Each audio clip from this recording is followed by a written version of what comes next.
Vamos lá então, minha gente, porque o papo é muito sério. Então, o Demori traz para a gente aqui uma notícia que ele já vem apurando há bastante tempo e a gente já falou um pouco sobre isso. Foi sobre a venda da refinaria de xisto da Petrobras para um banco canadense. Numa negociação para lá de suspeita na reta final do governo Bolsonaro. Vocês lembram que teve venda de patente, o envolvimento do pai da ex-juíza Gabriela Hart, parceira de Sérgio Moro. O Leandro vai trazer mais detalhes aí, mas vocês lembram que a gente discutiu esse caso aqui. Bom, o que a gente tem de novidade aqui? Não só a refinaria foi vendida por um valor abaixo do mercado, como também transferiu uma tecnologia de ponta desenvolvida pela Petrobras para transformar xisto em combustível. Aí o que acontece agora, gente? O Demori descobriu que o banco canadense não pagou pela usina, deu calote na cara dura, é isso mesmo. A usina que sempre foi a principal fonte de recursos de empregos de São Mateus do Sul, em Santa Catarina, agora está parada. Os funcionários estão sendo pagos pela Petrobras e não se sabe o que vai acontecer. Demori, explica essa confusão toda para a gente. Essa é a privatização, esse é o legado de Paulo Guedes, é isso que ele fez. Então você compra, leva, não paga e ainda deixa os funcionários, né, que é o principal, na mão, e quem paga a conta é aquele que vendeu e não recebeu, é isso? Não, a história é absolutamente surreal, né? Antes, para as pessoas lembrarem, né, a PetroSix é aquela empresa que nós divulgamos aqui em primeira mão no ICL, que tem aquele grande escândalo de pirataria industrial que envolve o pai da Gabriela Hart, né, o Jorge Hart. Qual que é o grande caso? Essa indústria, a Petrobras Six, ela desenvolveu uma tecnologia única no mundo, mais barata e mais ecológica para a extração de óleo e derivados das pedras comumente chamadas por xisto, né? E muita gente tentou desenvolver essa tecnologia fora do Brasil e não conseguiu. Então essa patente chamada PetroSix, ela vem sendo assim muito cobiçada, inclusive por empresas estrangeiras. Uma delas é essa Forbes e Manhattan. A Forbes e Manhattan, ela está envolvida no rolo da pirataria industrial. Esse rolo está sendo apurado internamente graças à denúncia que a gente fez aqui no CL. Lembrando que o Edu recebeu, inclusive, mensagem ao vivo diretamente do João Paulo Prats no dia que a gente denunciou aquilo. Então, isso está sendo investigado. O que é que vem à tona agora para as pessoas entenderem? A Petrobras vendeu, no apagar das luzes do governo Bolsonaro, 4, 5, 6 semanas antes do governo acabar, essa usina Six, que fica lá em São Mateus do Sul, no Paraná, para a Forbes e Manhattan. Só que a Forbes e Manhattan, que no linguajar simples, né, comprou a padaria, não tinha padeiro para fazer pão. Então os caras foram lá, eles compraram a indústria da Petrobras, só que eles não sabem tocar a indústria, eles não têm gente qualificada, eles não têm trabalhador, eles não têm operário, eles não têm engenheiro, eles não sabem administrar a empresa. O que é que aconteceu, Vivian? Eles fizeram um acordo, um contrato assinado com a Petrobras. Falaram, Petrobras, você pode tocar essa indústria para a gente aqui por um tempo até a gente aprender, ou seja, vocês podem continuar usando os seus funcionários, Petrobras, por aqui? A Petrobras falou, podemos. Assinaram um contrato com a Petrobras em novembro do ano passado, 137 milhões de reais. O que é que fez a compradora privatizada que comprou? Pagou uma prestação em novembro e depois não pagou mais. Está dando um calote que está sendo avaliado na Petrobras em mais ou menos 60 milhões de reais até agora, já tem prestações a vencer, não está pagando essas prestações. A Petrobras fez um aviso para a empresa e ontem anunciou que a PetroSix, a Six em São Mateus do Sul, está parada. A Petrobras paralisou a produção de óleo, combustível e derivados do xisto no Paraná neste exato momento. A cidade de São Mateus do Sul, gente, sobrevive de royalties dessa indústria há décadas. Ela está instalada lá desde os anos 60. Obviamente, falei com muita gente da cidade ontem, as pessoas estão em pânico, porque isso aí, essa venda do Paulo Guedes para essa Forbes em Manhattan, que a princípio não ofereceu nenhuma garantia bancária, não tem dinheiro para pagar esse negócio para a Petrobras, tá pendurando, caloteou, as pessoas estão em pânico, porque isso vai influenciar no quê? Posto de saúde municipal, escola pública municipal, asfaltamento de rua, pagamento de salário de servidores, porque a cidade de São Mateus do Sul, ela sobrevivia até ontem do dinheiro dos royalties da Petrobras. Então isso está causando um imenso caos na cidade, obviamente está todo mundo tentando ver o que vai acontecer, a Petrobras parou as atividades e a Six, Edu, temos novidades aí, se você quiser comentar depois eu trago as novidades, ela está agora tentando mais prazo e ela fez uma uma proposta para a Petrobras, para pagar essa dívida. Se você quiser, daqui a pouquinho eu falo o que eles estão tentando fazer. Manda brasa, depois a gente comenta sobre tudo, para a gente pegar a linha de raciocínio emendada aí. Vamos lá. Então vamos lá. É o seguinte, a Petrobras chegou para Paranaxisto, que é essa nova empresa, né, e falou o seguinte: vocês compraram esse negócio aqui, vocês têm que pagar o serviço nosso aqui.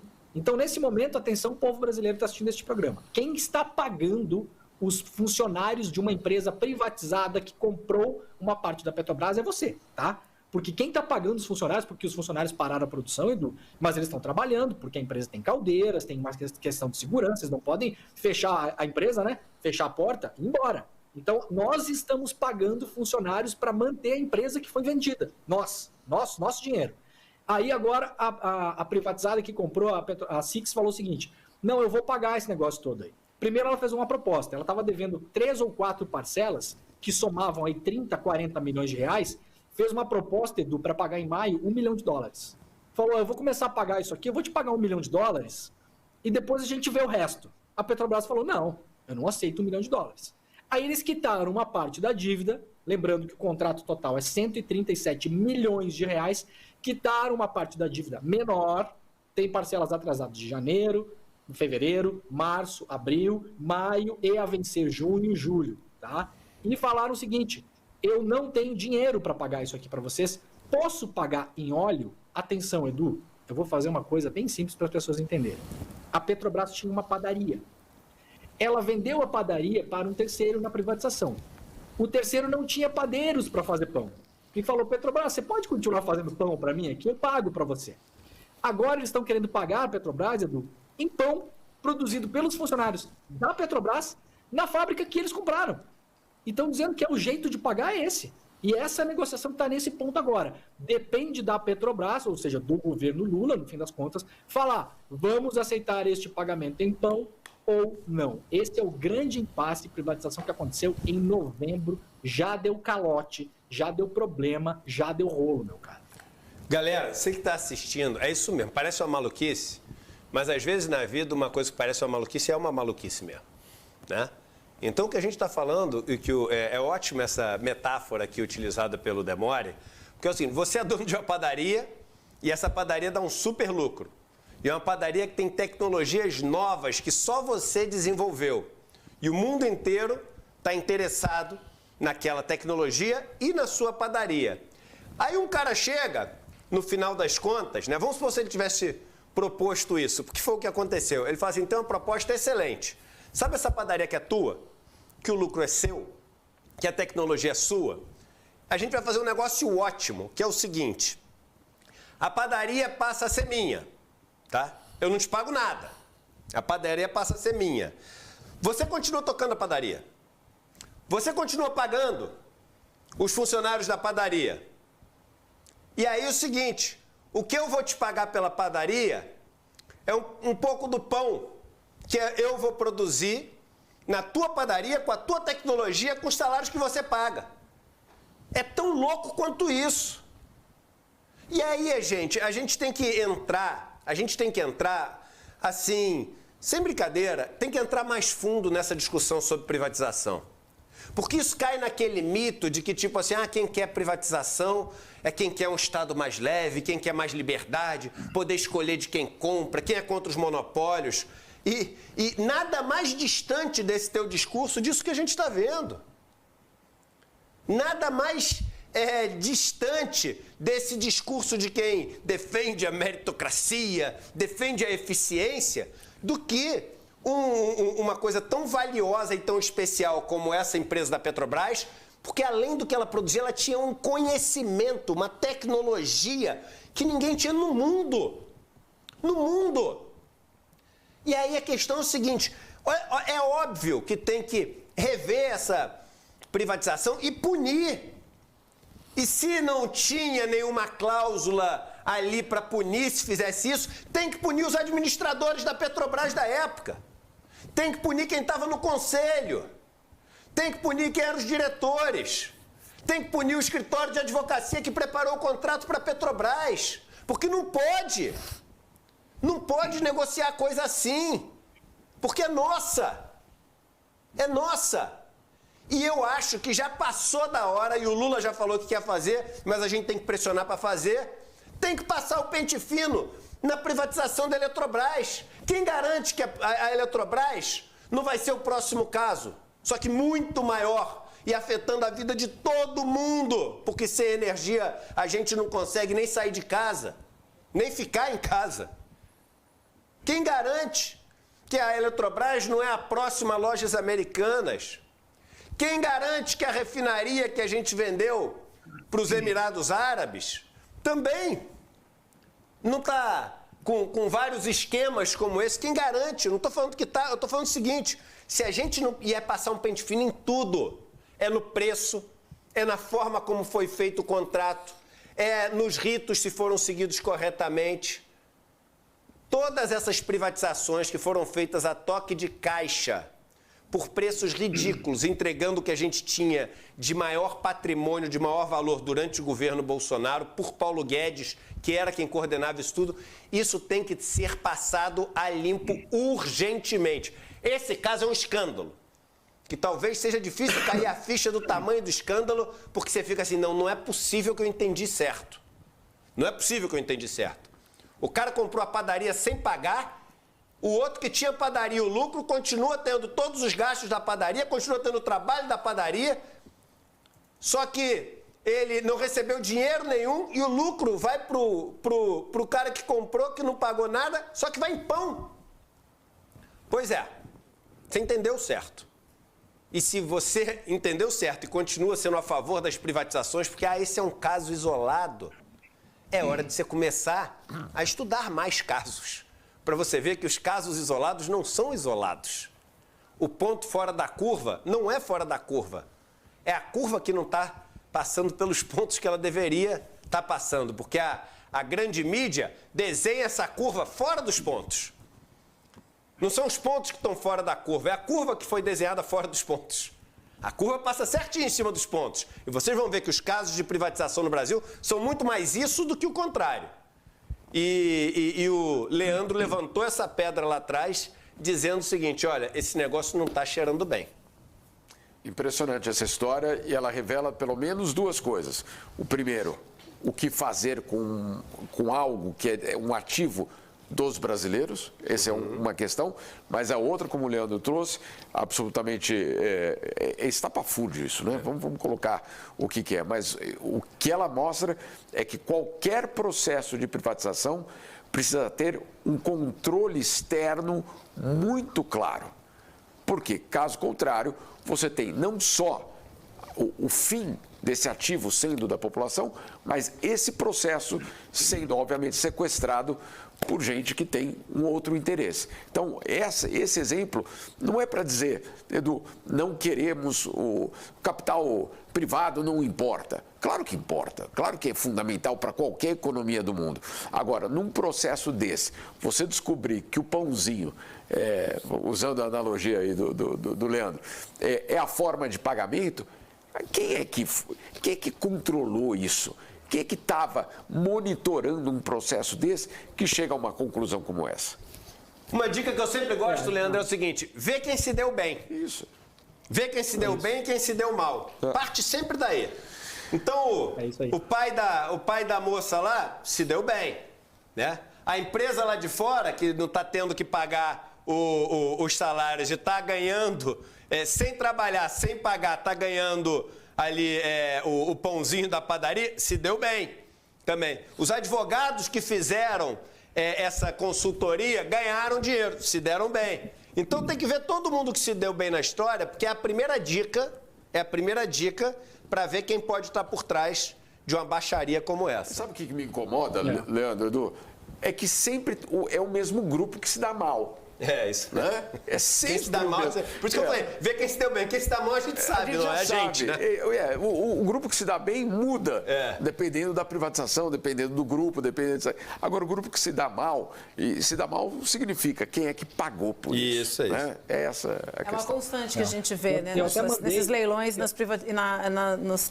pedaços de privatização da Petrobras, né? Exato. Essa perda de dinheiro é uma constante que a gente vê. Deixa eu só chamar a atenção aqui, gente, que São Mateus, essa usina, ela fica ali na divisa. A gente tinha falado de Santa Catarina, mas é bem na divisa entre Paraná e Santa Catarina.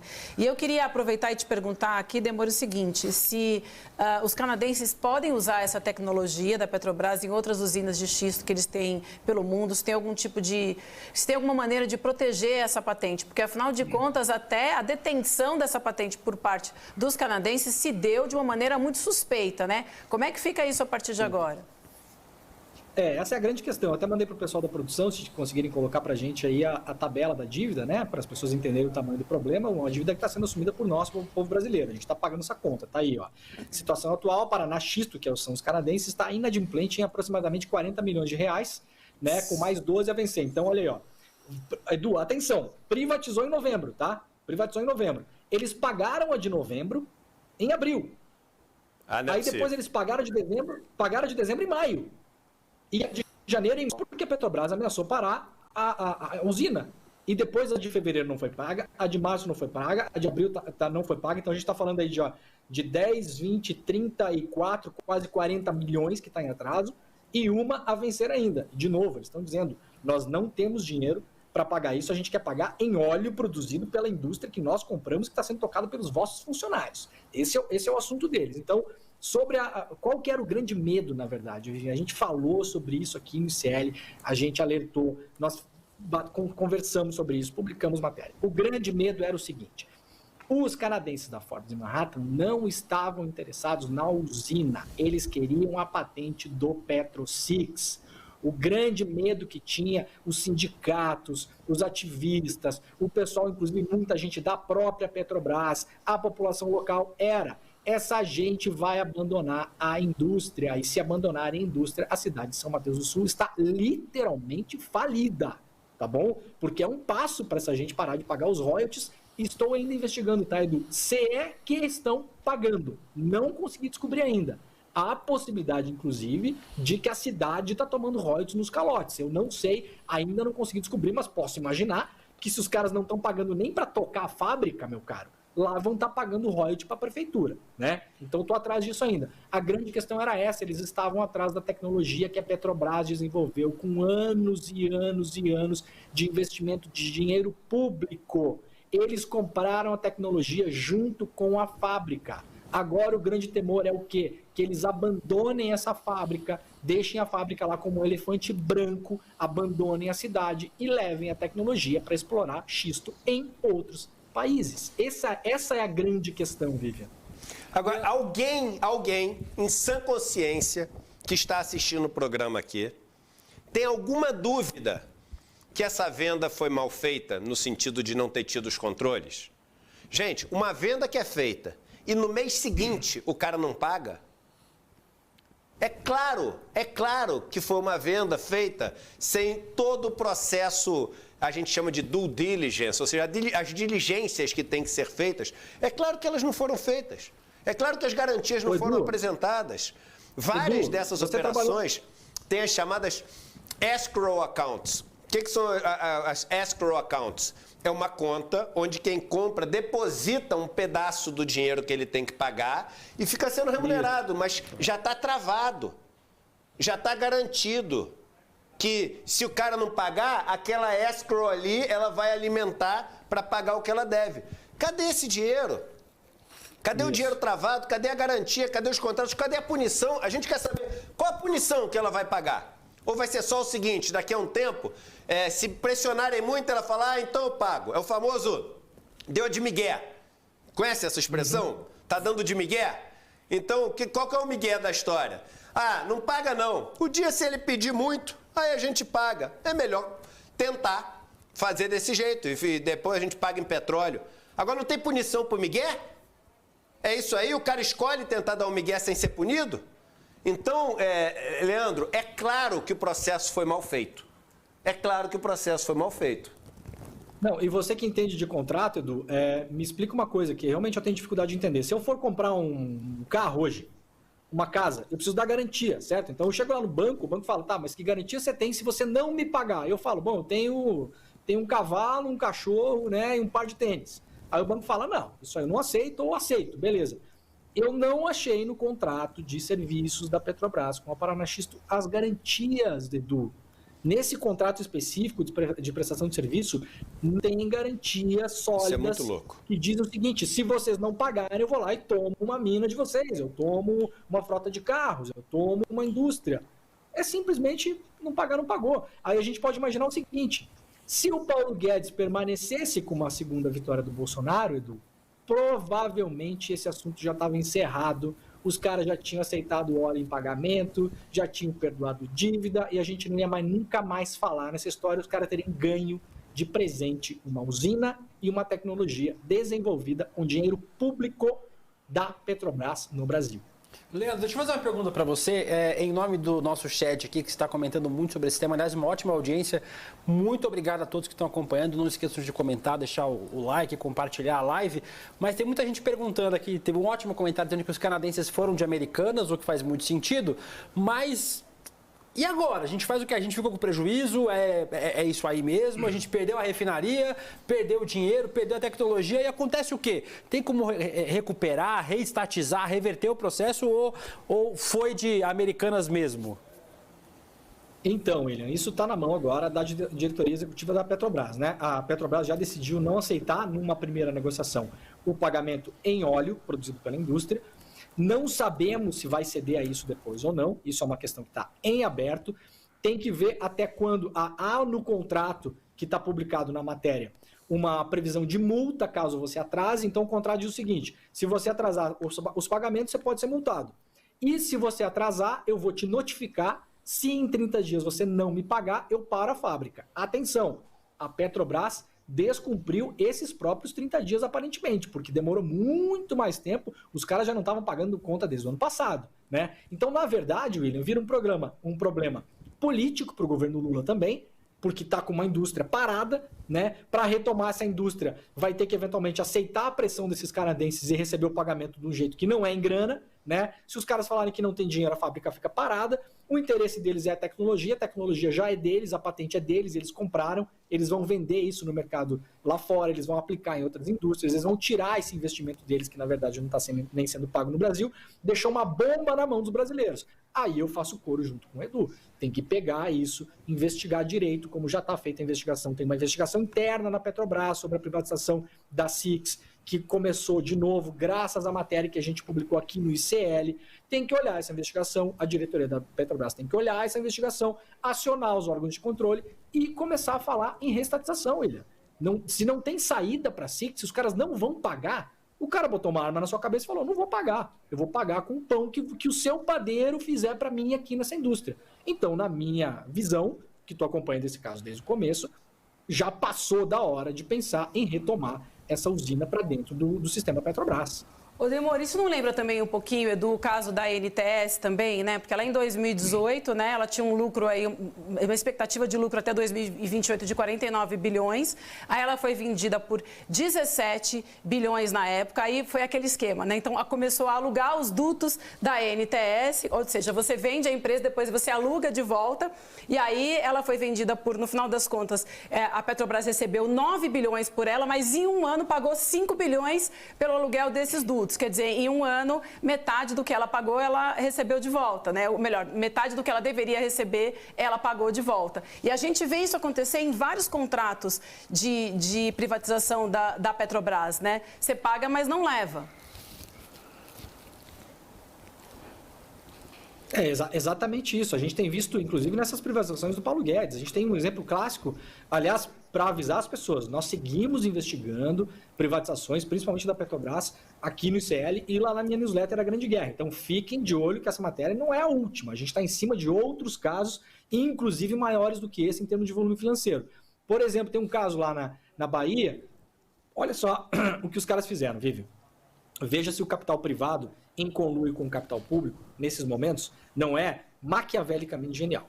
Eles venderam a refinaria, a Relan, que é a primeira refinaria montada pelo Brasil lá na Bahia. Muito bem. Qual foi o objetivo divulgado publicamente? Precisamos aumentar a competitividade no mercado, ou seja, se mais quiserem montar refinarias na Bahia, tem que ter o direito de poder montar. Então, essa aqui vai ser uma privada, vendida para a Mubdala Group, lá dos Emirados Árabes, e outros podem montar. O que é que passou por baixo do radar que ninguém viu? Junto com a refinaria, eles venderam o terminal Madre de Deus. O que é o Madre de Deus? Simplesmente o único terminal de dutos que distribui combustível para o Nordeste brasileiro. Então, se hoje, Vivian, você quiser montar uma refinaria no Nordeste brasileiro, se a Petrobras quiser montar uma outra refinaria no Nordeste brasileiro, vai ter que pagar para passar pelos dutos que eram da Petrobras até o ano passado para os árabes. É sensacional. Na prática, eles criaram, Edu, um monopólio regional, porque a distribuição está na mão de apenas uma empresa privada. E diga-se de passagem, é um dos lugares onde a gasolina, quando cai, menos cai, quando sobe, mais sobe. Lá no Amazonas, então é batata, não tem erro.